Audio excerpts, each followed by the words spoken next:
이번 주간 우리전 하나님의 말씀 창세기 48장 1절부터 7절까지 말씀을 제가 봉독하여 읽도록 하겠습니다. 이 일 후에 어떤 사람이 요셉에게 말하기를 내 아버지가 병들었다 하므로 그가 곧 두 아들 므낫세와 에프라임과 함께 이르니 어떤 사람이 야곱에게 말하되 내 아들 요셉이 내게 왔다 하매 이스라엘의 힘을 내어 침상에 앉아 요셉에게 이르되 이전에 가나안 땅 루스에서 전능하신 하나님이 내게 나타나사 복을 주시며 내게 이르시되 내가 너를 생육하고 번성하게 하여 내게서 많은 백성이 나게 하고 내가 이 땅을 내 후손에게 주어 영원한 소유가 되게 하리라 하셨느니라. 내가 영으로 와서 내게 이르기 전에 애굽에서 내가 낳은 두 아들 에프라임과 므낫세는 내 것이라. 르우벤과 시므온처럼 내 것이 될 것이요 이들 후에 내 소생은 내 것이 될 것이며 그들의 유산은 그들의 형의 이름으로 함께 받으리라. 내게 대하여는 내가 이전에 밧단에서 올 때에 라헬이 나를 따르는 도중 가나안 땅에서 죽었는데 그곳은 에브랏까지 길이 아직도 먼 곳이라. 내가 거기서 그를 에브랏 길에 장사하였느니라. 에브랏은 곧 베들레헴이라. 아멘.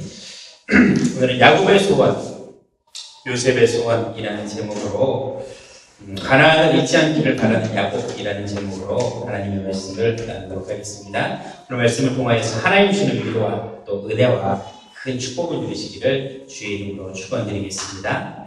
말씀의 제목이 야곱의 소원, 요셉의 소원입니다. 6월달 호국 보훈의 달이 되어서 우리의 소원은 통일 이런 의미에서 하는 이야기는 아니고요. 야곱이 항상 마음속에 가지고 있었던 소원이 있었습니다. 그 소원을 가지고 과연 야곱이 원했던 것이 무엇인지, 또 하나님이 원하시는 것은 무엇인지, 또 나는 그 원하는 것에 방향을 맞추어서 어떠한 부분을 나의 것으로, 나의 소원으로 붙잡을 것인지를 오늘 말씀을 통해서 한번 확인해 보는 시간을 가져보도록 하겠습니다. 누가복음 15장 말씀에 보면 재미있는 비유의 말씀이 기록되어져 있습니다. 제가 잘 아는 탕자의 비유라는 말씀이거든요. 한 집에, 한 부잣집에 아들이 2명 있었습니다. 그런데요, 작은 아들이 어느 날 아버지에게 나와서 이야기합니다. 아버지가 나중에 돌아가시면 그 많은 재산을 형과 나에게 나눠주실 것이 아닙니까? 어차피 돌아가시면 나눠주실 텐데, 돌아가시기 전에 나한테 먼저 유산을 전달해주면 내가 그거 가지고 내가 하고 싶은 일도 해보고, 사업도 해보고, 일도 해보고, 내가 한번 살아보고 싶은 대로 열심히 한번 살아보겠습니다. 그러니까 어차피 돌아가시면 나에게 줄 거 미리 나에게 떼어주십시오. 라고 이야기를 합니다. 아버지께서요, 그 아들에게 어느 정도의 돈을, 유산을 넘겨주고, 그것을 가지고요, 작은 아들이 세상에 나아가서 열심히 살아갑니다. 그런데 열심히 살아가는 인생이 성공한 인생이 되어졌던 것이 아니라 실패하는 인생이 되어져 버렸습니다. 흥청망청 돈을 쓰게 되고 유흥과 쾌락에 빠져서 결국에는 가지고 있던 재산을 모두 탕진하고 거지가 되어버리는 그런 상황에 직면하게 됩니다. 결국에는요, 노예살이 종살이를 하면서 돼지를 키우는 무리에서 불쌍하게 살면서 돼지가 먹는 이 여물이나 이 나무 열매 같은 것을 먹으면서 돼지를 키우면서 거지같이 살아가고 있었어요. 어느 날 깨닫기로 내가 여기서 이렇게 노예로 살자 죽는 것보다 차라리 아버지 집에 가서 노예로 산다면, 아버지 집에 가서 종으로 산다면 지금 사는 것보다는 낫지 않겠느냐라는 마음을 품고 다시 아버지께로 돌아갑니다. 아마 아버지께로 돌아가는 그 발걸음이 상당히 무거웠을 겁니다. 아버지에게 유산을 받아서 나올 때는 내가 뭔가를 해보겠다, 성공해보겠다, 큰 꿈을 가지고 나왔겠지만 막상 실상으로는요, 완전히 망해버렸기 때문에 아버지께 나아가는 걸음이 너무나도 무겁고 아마 상당히 부끄러웠을 것입니다. 그런데요, 아버지께로 나아가는 그 발걸음을 저 먼 발치에서 지켜보던 사람이 있었습니다. 바로 그 아들의 아버지였습니다. 아버지는요, 그 아들이 실패하였다는 소식을 듣고 날마다 아들이 돌아오기를 박수고대하고 기다리고 있었어요. 아들이 저 멀리 보일 때요, 아버지는요, 얼른 달려가서 아들을 안아주고 옷을 입혀주고 뽀뽀해주고 안아주고 하면서 반지를 껴주면서 다시 그 아들이 회복되어지고 다시 그 아들이 이 응답을 축복을 누릴 수 있도록 안아주시고 감싸주는 것을 아마 하나님의 사랑을 두고 하는 이야기겠죠. 우리가 아무리 어렵고 힘들고 낙심하고 또 때로는 실패한다 할지라도 하나님께서는 항상 우리를 지켜보시고 보호하시고 또 우리를 이래 회복시켜 주신다, 우리를 사랑하신다라고 하는 그러한 내용의 비유의 말씀입니다. 그런데 여기서 한 가지 더 봐야 될 부분이 있습니다. 이 아들, 그 아버지에게는요, 아들이 둘이 있었습니다. 큰 아들이요, 이제 작은 아들이 돌아오고 나서 아버지가 옷도 입혀주고 반지도 껴주고 동네 사람들을 불러다가 잔치도 벌이고 하는 모습을 보고 마음에 시험이 들어버렸습니다. 저 아들은 분명히 먼저 가져갈 유산을 다 가지고 나아가서 자기가 잘못해가지고 망해서 돌아왔는데 왜 저 아들에게 다시 반지를 껴주고 저 아들에게 다시 옷을 입혀주고 재산을 주고 왜 다시 저 아이를 위해서 잔치를 벌이느냐. 아버지께서는 내가 아버지를 위해서 열심히 일하고 수고하고 아버지를 부양하고 공양할 때는 아무런 혜택도 주지 않고 친구들을 불러다가 잔치도 벌이지 않았는데 왜 저 나쁜 아들이 돌아왔는데 실패한 아들이 돌아왔는데 그렇게 잘해주냐라고 이렇게 시험이 들어서 아버지에게 이야기합니다. 그때 아버지가 이렇게 이야기합니다. 아들아, 이미 내가 가지고 있는 것이 다 내 것인데 왜 너는 그것을 가지고 그렇게 안타까워하고 시험에 들냐. 내가 가지고 있는 것을 이미 다 너에게 주는데 너는 이것을 다 누리기만 하면 되는데 다 네가 가지면 되는데 너는 왜 그걸 가지지 못하고 누리지 못하고 열심으로 한 것에 대하여서 이 혜택을 받지 못하는 것에 대하여서 안쓰럽게 생각하고 애타게 생각하고 있느냐라고 이야기하는 부분이 이어져 있습니다. 어떤 내용이냐면요, 하나님께서 이미 우리에게 다 응답을 주시고 다 축복을 주셨는데 이것이 하나님 주시는 중요한 사랑이고 은혜인데 그 사랑과 은혜를 누리지 못하고 있는 것을 보게 됩니다. 이미 모든 응답은 다 내게 와 있습니다. 하나님 것이 내 것이고요. 아버지 것이 이미 내 것입니다. 그런데요, 그 아들은요, 그 하나님 것을, 그 아버지 것을 내 것으로 누리지 못해요. 이미 나에게 주어진 것을 내 것으로, 내 응답으로, 내 축복으로 누리지 못하게 되는 것을 하나님께서 이미 우리에게 모든 사랑과 모든 은혜와 모든 축복을 다 더하여 주셨습니다. 그러니요, 당연히 응답받고 당연히 축복을 누려가야 됩니다.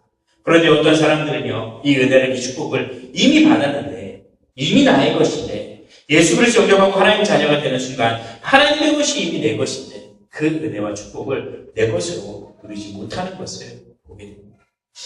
우리가 믿는 장로교회는요, 칼빈이라는 신학자, 이 훌륭한 신학자가 있어요.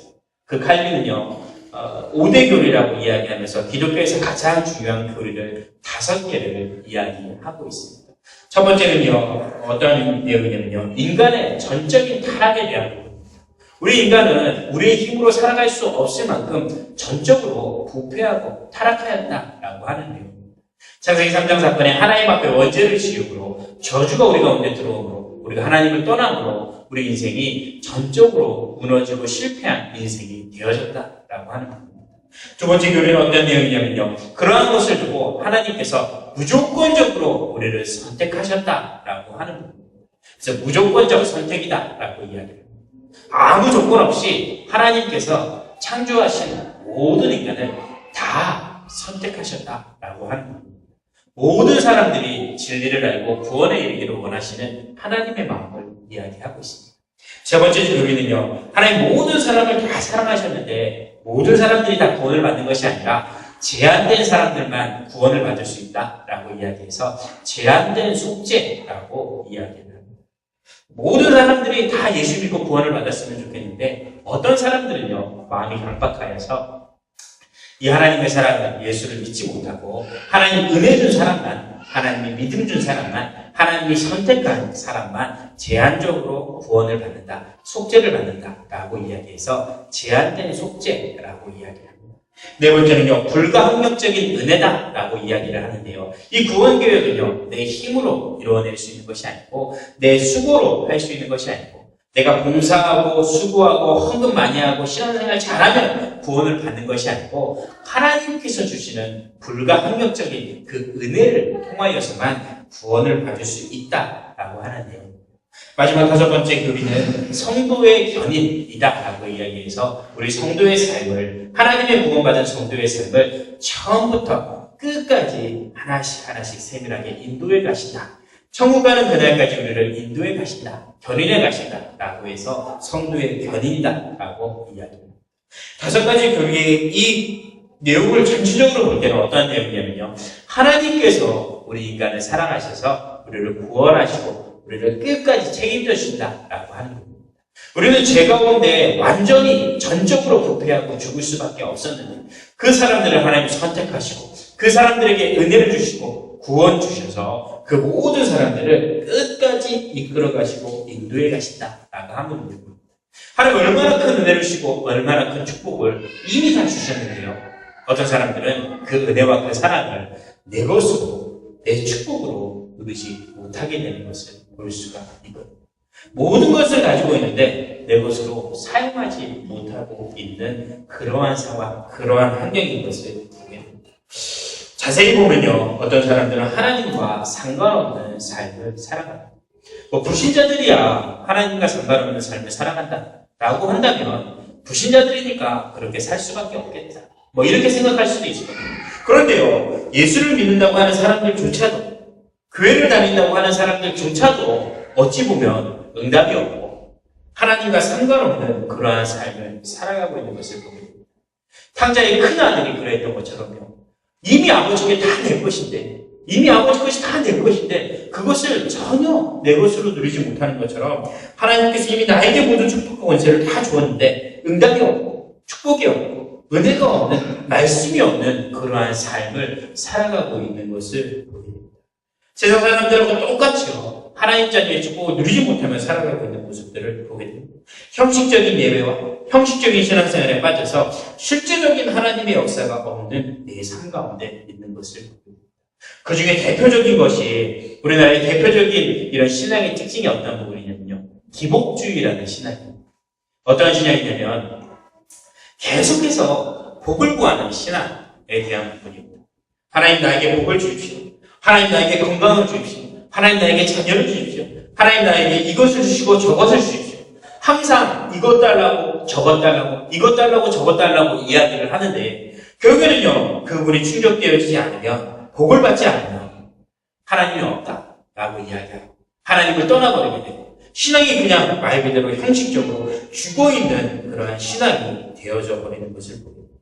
복을 받으면 좋은데, 하나님 응답하시면 좋은데, 하나님 만약에 기다리라고 한다면, 하나님 지금은 때가 아니라고 한다면, 하나님 지금 나에게 복을 안 주고 시련을 주고 고난을 준다면 그때는요, 기복주의 신앙에 빠져있는 사람들은, 이 사실적인 신앙의 축복을 누리지 못하는 사람은 흔들리고 낙심될 수밖에 없는 것을 봅니다.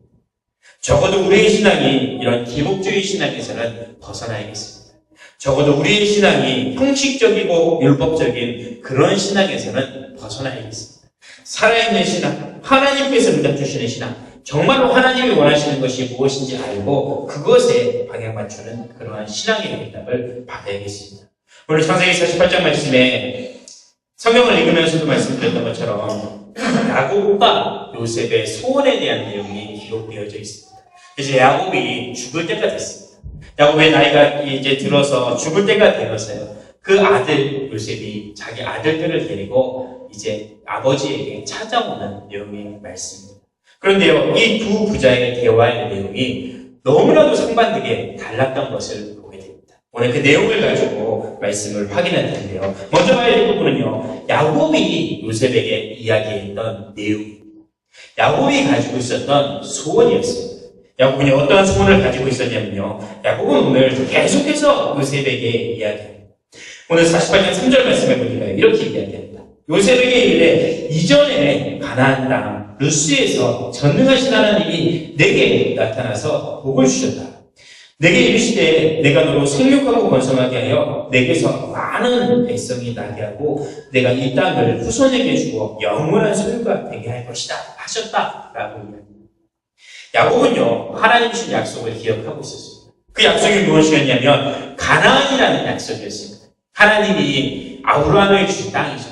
하나님이 이삭에게 주신 땅, 하나님이 야곱에게 주신 땅, 이 가나안 땅에 대한 소원을, 한을 가지고 있었습니다. 내가 언젠가는 가나안 땅으로 돌아가야 될 것이다.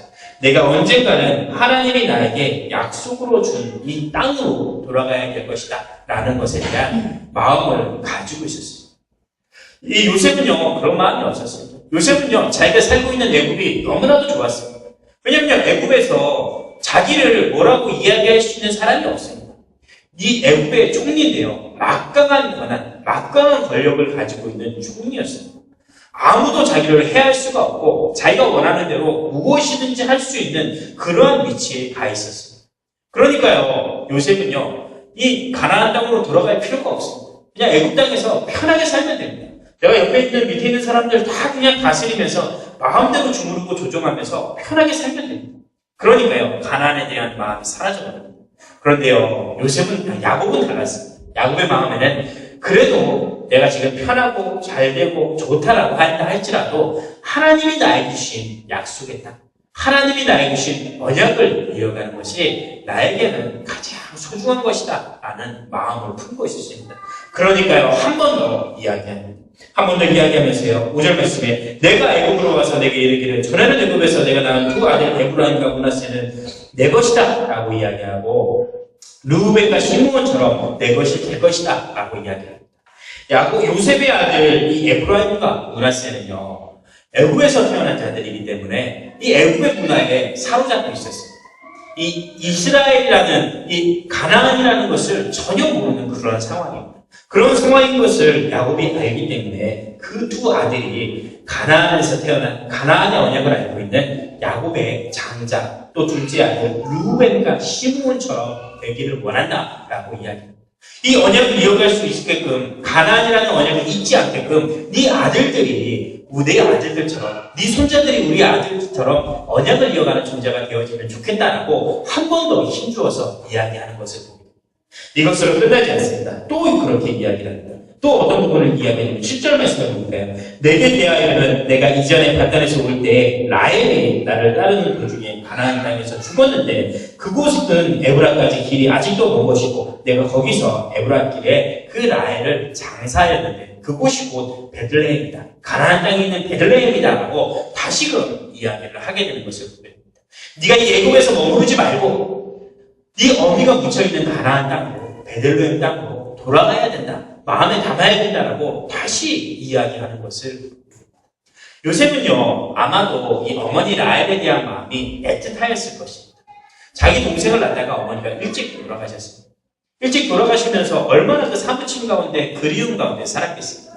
그런데요, 그것을 잘 아는 야곱이 어머니를 들어서 이야기하면서 애굽 땅에 머무르지 말고 애굽 땅에 안주하지 말고 다시 가나안 땅으로 베들레헴으로 돌아가야 된다라고 한 번 더 힘주어서 이야기하고 있는 것을 보게 됩니다. 야곱은요, 요셉에게 3번씩이나 이야기합니다. 다른 것 먼저 생각하지 말고 가나안을 생각하자. 다른 것 먼저 바라보지 말고 하나님이 원하시는 것, 하나님의 것, 영적인 것을 먼저 바라보자고. 애굽에서 우리가 육신적으로 평안할 수 있지만 하나님이 주는 영적인 축복을 누릴 수가 없기에 우리는 다시 가나안 땅으로 돌아가야 된다. 다시금 언약의 땅으로 가야 된다라는 것을 3번씩이나 힘주어서 이야기하는 것을 보게 됩니다. 왜 3번씩이나 이야기를 할까요? 3번씩이나 강조하며 또 3번씩이나 이야기를 할까요? 이것이 너무나도 중요하기 때문에 그렇겠죠. 또 왜 이렇게 3번씩이나 이야기하냐면 이 요셉이 아마도요, 이 말에, 아버지의 말에 관심을 가지지 않았기 때문에 3번씩이나 이야기했을 것입니다. 요즘 저희 집에 가면 저희 집사람이 아이들한테 계속해서 강조하면서 이야기하는 내용이 있습니다. 어떤 내용이냐면요, 밖에 나갔다 들어오기만 하면 손 씻어라 손. 비누 가지고 깨끗이 손 씻어라. 들어갔다 나오기만 하면 어린이집을 갔다 와도 손 씻어라. 뭐 교회를 갔다 와도 손 씻어라. 뭐 놀이터를 갔다 와도 비누로 빨리 가서 손 씻어라 라고 이야기합니다. 왜 그렇게 이야기를 하냐면요, 요즘에 그 메르스 때문에 이 문제가 이야기가 많잖아요.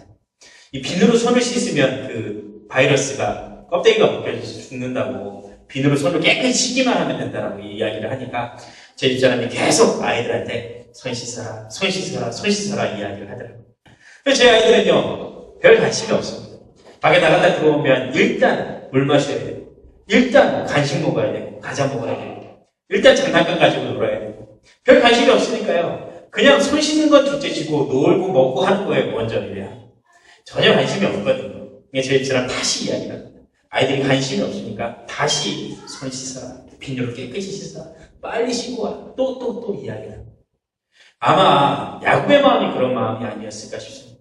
요셉이 가나안으로 돌아가야 되는데, 애굽에 안주하면 안 되는데, 육신의 것보다 영적인 것을 사모해야 되는데 자꾸 육신의 것만, 애굽만 사모하다 보니까 내가 있는 것이 너무 좋다 보니까 다시 이야기하고 또 이야기하고 또 이야기하고.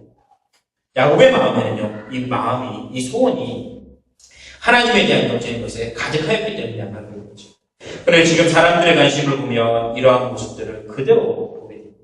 사람들이 신앙생활을 할 때 늘 복을 보는, 늘 기복주의에 빠져 있습니다. 하나님 나에게 이것을 주옵소서. 하나님 나에게 의식주를 주옵소서. 하나님 나에게 건강을 주옵소서. 하나님 나에게 경제를 주옵소서. 늘 이 비밀을, 이 부분을 가지고 매여 있는 것을 보게 됩니다.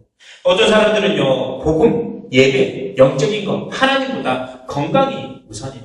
교회를 나올 때도요, 하나님 내가 이 병 고쳐주시면 교회 다니겠습니다. 내가 이 병 고쳐주시면 하나님 믿겠습니다. 라고 병에 대한 문제를 가지고 나옵니다.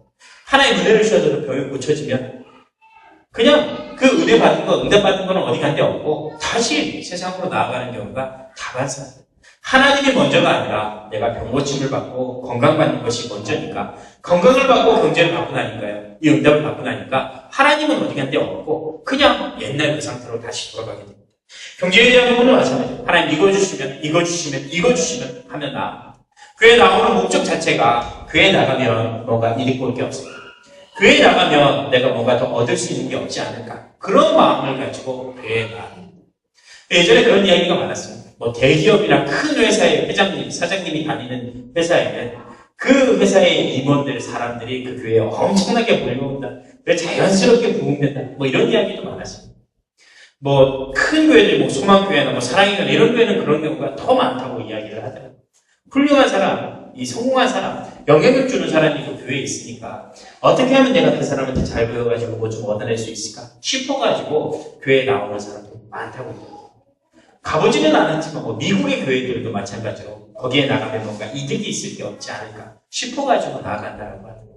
결국에는요, 복을 구하다가 그 복이 없으면 결국에는 믿음을 떨어뜨리고 결국에는 없애버리는 그런 경우를 허다하게 보게 되는 것을 보게 됩니다. 우리나라의 신앙 자체가요, 야곱처럼 영적인 것을 구하는 것보다 자꾸 유신적을 구하니까, 자꾸 내가 뭔가 얻으려고 하는 의식주를 구하다 보니까 그것이 없으면, 그것이 떨어지면, 그것이 나에게 충족이 안 되어지면 하나님도 온데간데 없고, 영적인 것도 온데간데 없고, 교회도 온데간데 없고, 그러한 상황, 그러한 시대가 되어져 버리는 것을 보게 됩니다.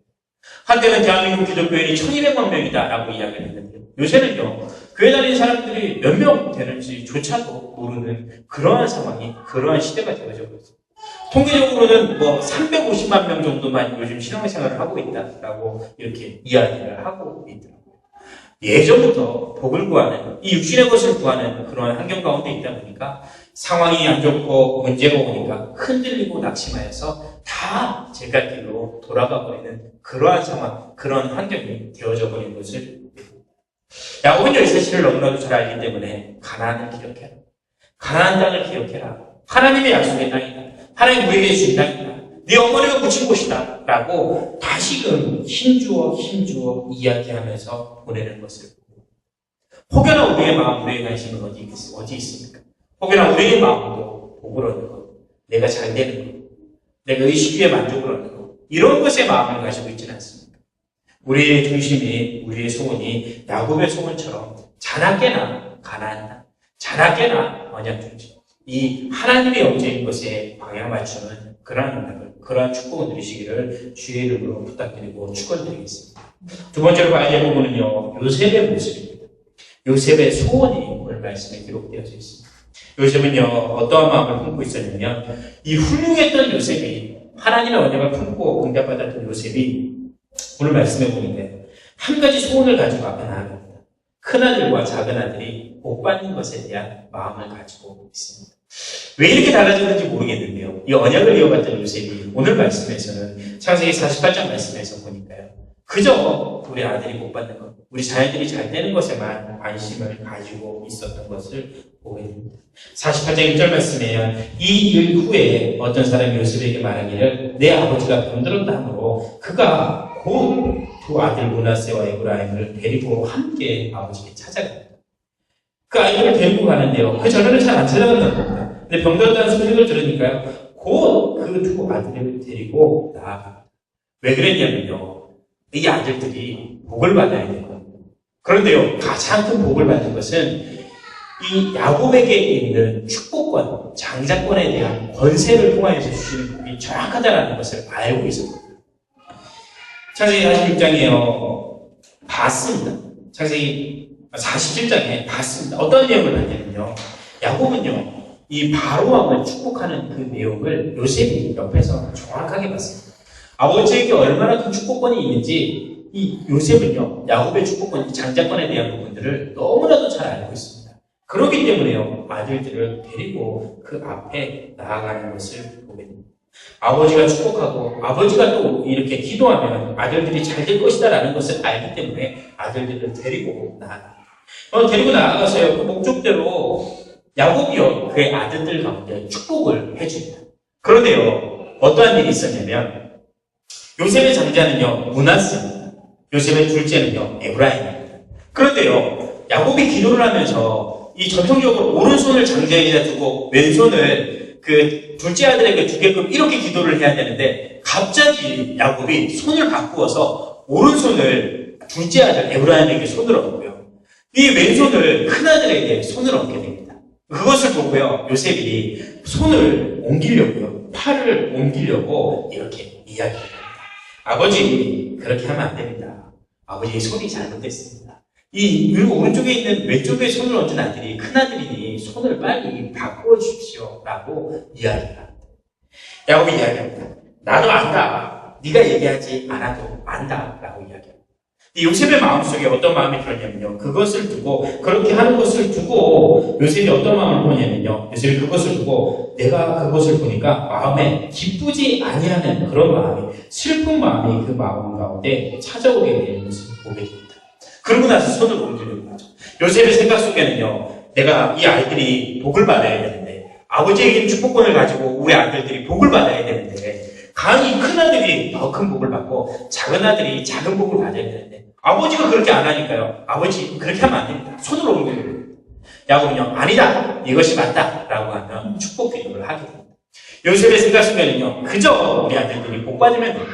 하나님의 영적인 계획이 무엇인지는 상관하지 않고 그냥 우리 아들들이 복만 받으면 됩니다. 우리 아들들이 잘 되기만 하면 됩니다. 그러다 보니까 이 하나님의 뜻을 거스르고 아버지의 뜻을 거스르고 손을 옮기려고 하는 그러한 모습인 것을 보게 됩니다. 영적인 것보다는요, 육신적인 것에 관심을 가지고 있었던 요셉의 모습이었던 것을 보게 됩니다. 초대교회에서 예수님의 제자들도 마찬가지입니다. 예수님께서요, 영적으로 이스라엘을 살릴 영적인 지도자로 오셨습니다. 그런데요, 이 제자들의 관심은요, 육신적으로 이스라엘 나라를 회복하는 것에 이 관심이 있었습니다. 그래서요, 예수님께 나아갑니다. 제자들의 어머니, 요한의 어머니, 야곱의 어머니가요, 예수님께 나아갑니다. 예수님께서 왕이 되시면, 임금이 되시면 우리 아들들을 왼쪽에, 오른쪽에 여의정 좌의정 시켜주십시오 라고 이야기합니다. 예수님께서 십자가에 죽으시고 만왕의 왕, 영적인 왕으로 오셨는데 육신의 왕으로 오신 것이라 생각하고 나서 나중에 예수님 왕 되시면 좀 잘 되게 해주십시오, 좋은 자리에 가게 해주십시오 라고 이야기하는 것을 보게 됩니다. 예수님께서 십자가에 죽으시고 부활하고 승천하실 때에도 나아갑니다. 예수님, 이 나라를 언제 예수님께서 회복하여 주실 것입니다. 영적인 것을 생각하지 않고 육신적인 것만 이야기합니다. 예수님 이야기하시죠. 때와 기한은 아버지께서 자기의 권한을 주셨으니 그거는 너희가 상관하지 말고 너희는 땅끝까지 증인되어지는 이 일만 생각해라 라고 다시금 가르침을 주게 되는 것을 보게 됩니다. 영적인 것보다는요, 육신적인 것을 사모하고 내가 뭔가 부끄럽기를 원하고 내가 뭔가 잘 되기를 원하고 내 자녀가 잘 되고 뭔가 잘 되고 뭔가 잘 되기를 원하는 그런 마음만 가지고 있으니 결국에는요, 실수를 하게 되고 결국에는요, 깨닫지 못하여서 어려움을 당하게 되는 것을 봅니다. 야곱의 소원대로 이루어졌느냐? 아니라 요셉의 소원대로 이것이 이루어지게 되는 것을 봅니다. 결국에는요, 요셉이 이 가나안이라는 언약을, 소원을 잊어버립니다. 애굽에 애굽에 이렇게 뿌리를 내고 안주하여서 살게 됩니다. 결국에는요, 이스라엘 백성들은 애굽 땅에서 430년이라는 시간 동안 노예살이, 종살이를 하게 되는 어려움을 당하게 되는 것을 봅니다. 영적인 것이 아니라 육신적인 것에 안주하다 보니까 이 하나님의 언약, 하나님의 계획을 깨닫지 못하니까 이스라엘 백성들에게 재앙과 저주가 내렸던 것을 보게 됩니다. 우리는 이런 신학을 벗어버려야겠습니다. 우리는요, 이러한 것을 빨리 내려버려야겠습니다. 결국에는요, 야곱이 축복하였던 것처럼, 요셉이 원하였던 것처럼 그의 자녀들이 어마어마한 큰 축복을 받게 됩니다. 1절 말씀에 있는 것처럼 그날에 그들에게 축복하여 이르되 이스라엘이 너로 말미암아 축복하기를 하나님이 내게 에브라임과 므낫세 같게 되게 하며 에브라임과 므낫세보다 앞세웠고 이스라엘이 요셉에게 또 이르되 나는 죽으나 하나님의 너희가 함께 계시사 너희를 인도하여 너희 조상 땅으로 돌아가게 하시거니와 네가 내 형제들보다 세겜 땅을 더 주었다니 이는 내가 내 칼과 활로 아무리 손에서 빼앗으겠다. 세겜 땅을 그 더 많은 땅을 더 큰 축복을 얻게 하는 그러한 은혜와 응답을 주셨던 것을 보게 됩니다. 결국엔요, 복은 복대로 받았지만 축복은 축복대로 받았지만 영적인 이 축복을 이어가지는 못했던 것을 보게 됩니다. 말씀을 맺으면서요, 우리는요, 야곱의 소원을 품어야 될지 요셉의 소원을 품어야 될지를 생각해 봐야 될 것 같습니다. 물론요, 저는요, 목회자다 보니까 우리 온 성도들이 요셉의 소원을 품었던 것처럼 모든 성도들이 다 복을 받기 원하고 다 이 축복을 누리기를 원합니다. 그래서요, 이 부분을 두고 항상 기도하고 있습니다. 이것이요, 저에게 주신 당연한 사명이기 때문에 우리 온 성도가 복을 받고 축복을 받는 것이 제가 기도해야 될, 누려야 될 당연한 사명이기 때문에 그렇습니다. 그런데요, 한 가지 더 나아가 생각하는 부분은 어떠한 부분이냐면 육신적인 축복뿐만 아니라 요셉 야곱이 누렸던 영적인 축복도 함께 누리기를 원하여 기도하고 있는 부분입니다. 그리고 온 성도들이 영적으로 성숙되어지기를 원하는 부분입니다. 요한삼서 1장 2절 말씀에 있는 것처럼 내 영혼이 잘됨과 같이 범사에 잘되고 강건한 그 소원하라고 약속하였던 소원하였던 그 기도의 내용이, 그 축복의 내용이 우리 온 교회와 성도의 내용들이 되어지기를 원합니다. 왜냐면요, 자꾸 육신의 것에만 매여있다 보면 흔들리게 됩니다. 자꾸 육신의 것에만 매여있다 보면요, 때로는 내 가운데 어려움을 주고 고난을 줬습니다.